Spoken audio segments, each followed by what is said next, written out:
Hello everyone, welcome back to my YouTube channel. So आज का हमारा टॉपिक है ESR.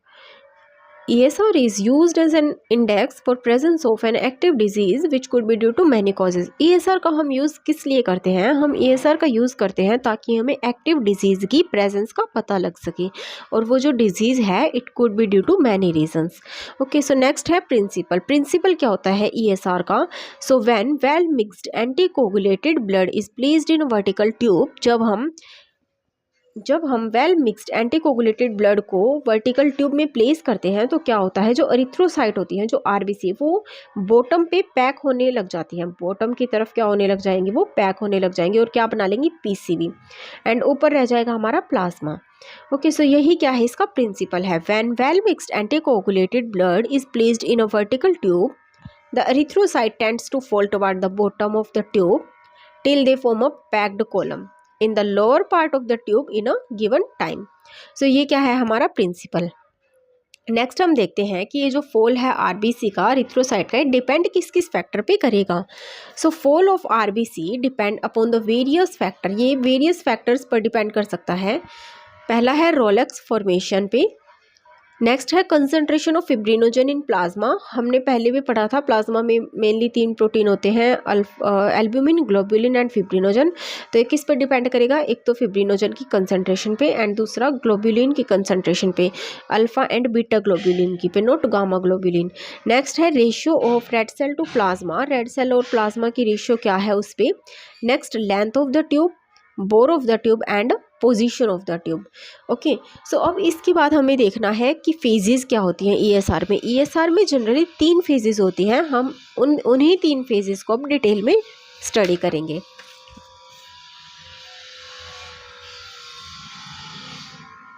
Phases of ESR. ESR takes place in the following 3 phases. ESR जो है वो 3 phases में कैरी आउट होता है, और ये जो फेजेस है ये सीक्वेंस में होंगी।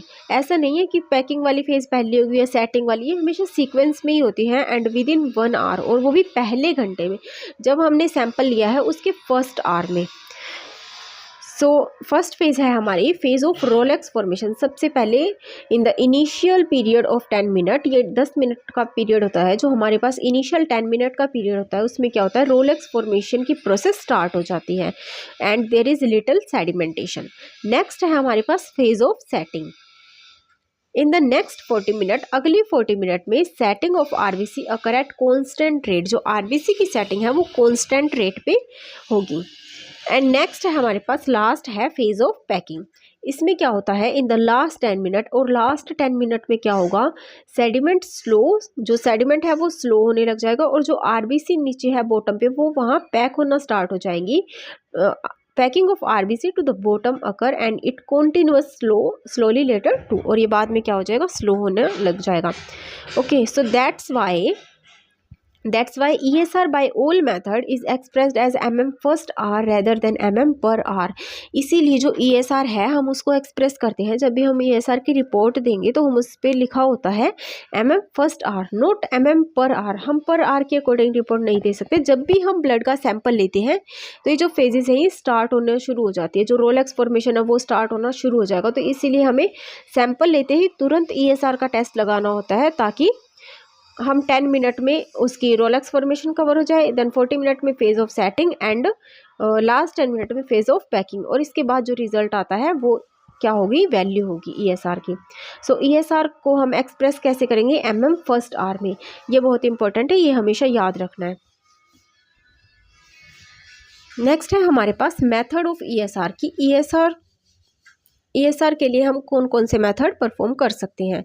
सो हमारे पास फर्स्ट है वेस्टर ग्रीन मेथड, नेक्स्ट है विंट्रोप मेथड, नेक्स्ट है modified Wester green method and last है ऑटोमेटेड मेथड। सो इस वीडियो में हम डिटेल में पढ़ेंगे वेस्टर ग्रीन मेथड को। सो हम स्टार्ट करते हैं Wester green method. Owing to its own simplicity, this method used to be the most commonly employed standard method prior to its era. इस मेथड इतना सिंपल है, इसीलिए जो है इसको स्टैंडर्ड मेथड मानते हैं। ESR के लिए स्टैंडर्ड मेथड कौन सा होगा हमारे पास? Wester green method. इसमें क्या होता है, हमारे पास एक वेस्टर ग्रीन ट्यूब होगी और एक वेस्टर ग्रीन ट्यूब रैक होगा। ट्यूब की जो मार्किंग होगी वो 200 से 0 तक होगी और जो इसकी लेंथ है वो होगी 30 सेंटीमीटर। अगर हम इसको mm में देखें तो 300 mm एंड जो बोर है वो होगा 2.5 mm। अब हम इसका प्रोसीजर देख लेते हैं।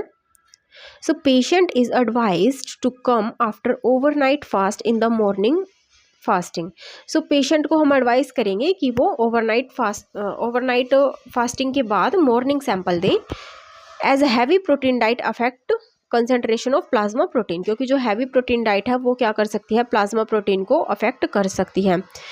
सो अब हम प्रोसीजर देखते हैं। सबसे पहले हमें क्या करना है, 1.6 ml पेशेंट का ब्लड लेना है जिसे हम मिक्स करेंगे 0.4 ml सोडियम साइट्रेट के साथ। हमें ध्यान रखना है कि ये जो रेशियो है ये 1:4 होना चाहिए, मतलब कि जो एंटीकोगुलेंट है वो कितना होगा, उस 1 एंटीकोगुलेंट और सैंपल की रेशियो क्या होगी, एंटीकोगुलेंट एंड ब्लड की रेशियो क्या होगी, 1:4।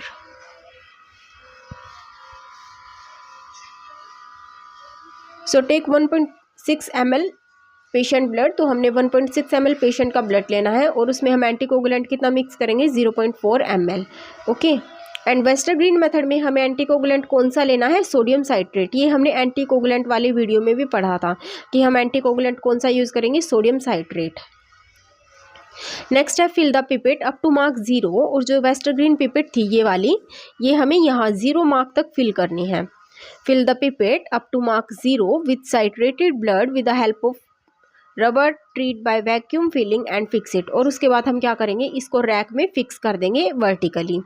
एंड हमें ध्यान रखना है कि जो भी हमारा सरफेस है वो वाइब्रेशन फ्री हो एंड वहाँ पे सनलाइट भी ना आती हो और वो सनलाइट फ्री भी हो। नेक्स्ट है let it stand for 1 hour. अब हमें इसको 1 आवर के लिए ऐसे ही छोड़ देना है। After which reading is taken to the lower meniscus. उसके बाद हम किसकी रीडिंग लेंगे, लोअर मेनिस्कस की। ओके, सो अब हम इसकी नॉर्मल रेंज देख लेते हैं। मेल्स में नॉर्मल रेंज कितनी होती है, 0 to 15 mm first hour, and female में कितनी होगी, 0 to 20 mm first our.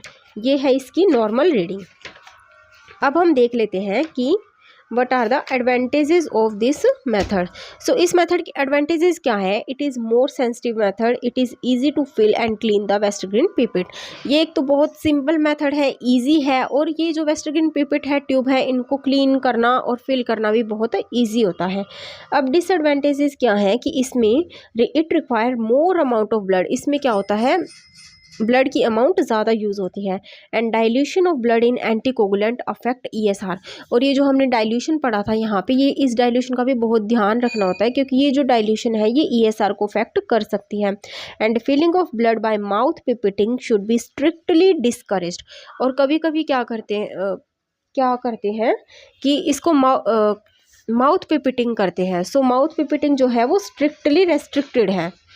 Okay, सो ये क्या है, इसकी डिसएडवांटेजेस है इस मेथड की। एक बार हम फिर से देख लेते हैं कि आज हमने क्या पढ़ा।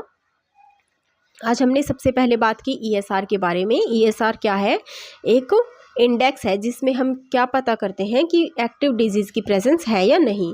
देन हमने प्रिंसिपल देखा। प्रिंसिपल में हमने क्या देखा कि इसका प्रिंसिपल क्या है कि जब भी हम एंटीकोगुलेटेड ब्लड लेंगे तो जो एरिथ्रोसाइट है वो नीचे पैक होना स्टार्ट हो जाती है एंड फॉर्म करेंगी PCV और ऊपर रह जाता है प्लाज्मा। सो ये क्या है, इसका प्रिंसिपल। नेक्स्ट हमने देखा कि ये जो फॉल ऑफ एरिथ्रोसाइट है ये डिपेंड किस पे करेगा। सो किस पे करेगा, रोलेक्स फॉर्मेशन पे, कंसंट्रेशन ऑफ फिब्रिनोजन पे, अल्फा बीटा ग्लोब्यूलिन पे, ratio of red cell to plasma पे, लेंथ, बोर एंड पोजीशन पर। ओके, सो नेक्स्ट हमने देखा कि ESR के फेजेस के बारे में।